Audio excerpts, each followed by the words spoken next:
फैक्ट्रियों की मशीनें धीमी पड़ रही है और बाजार में महंगाई चुपचाप दस्तक दे रही है। जंग जब सरहदों से पार निकलकर बाजार तक आ जाए तो सिर्फ गोलियां नहीं, कीमतें भी जख्म देती हैं।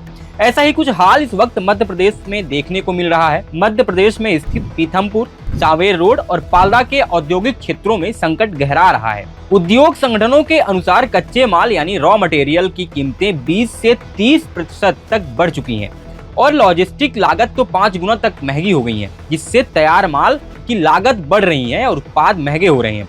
सबसे ज्यादा असर फार्मा सेक्टर पर पड़ा है। आप सोचने पर मजबूर हो जाएंगे कि पैरासीटामोल पाउडर की कीमत जंग से पहले 290 रुपए प्रति किलो थी, जो अब बढ़कर 360 रुपए प्रति किलो हो गई है, यानी करीब 22% की उछाल हुई है। वहीं ग्लिसरीन 64% तक महंगा हो चुका है। प्लास्टिक, दाना और पैकेजिंग सामग्री जैसी पीपी के दाम भी तेजी से बढ़ रहे हैं। कई फैक्ट्रियों में कच्चे माल की कमी हो रही है, जिससे 10 से 15% की फैक्ट्रियां अब 2 शिफ्ट की जगह सिर्फ 1 शिफ्ट में काम कर रही हैं, जो आने वाले समय में बेरोजगारी को और अधिक गंभीर करेगी। वहीं अगर युद्ध लंबा खिंचा और किसी जरूरी मटेरियल की सप्लाई पूरी तरह रुक गई तो शटडाउन की नौबत भी आ सकती है।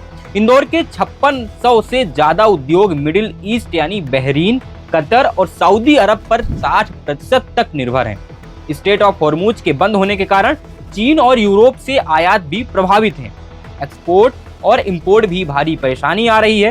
ट्रांसपोर्ट 4 से 5 गुना बढ़ गया है। एलपीजी की कमी से कई कंपनियां अब पीएनजी पर निर्भर रही हैं। साथ ही क्रेडिट सुविधा भी बंद हो चुकी है। उद्योग संगठनों का कहना है कि अगले 10 से 12 दिन तक स्थिति संभली रह सकती है, लेकिन उसके बाद परेशानी बढ़ने की तीव्र आशंका है। प्रधानमंत्री नरेंद्र मोदी ने आज मन की बात में इस वैश्विक जंग का जिक्र करते हुए कहा कि दुनिया में पेट्रोल डीजल का संकट पैदा हो रहा है, लेकिन भारत इस चुनौती से निपट रहा है। उन्होंने लोगों से अपील की कि अफवाहों में ना जाएं और सरकार की जानकारी पर भरोसा करें। सरकार और उद्योग संगठन स्थिति पर नजर बनाए हुए हैं। अगर युद्ध जल्द थमा तो राहत मिल सकती है, वरना आम आदमी तक दवाओं और दूसरे उत्पादों की कीमतों में असर देखने को मिल सकता है।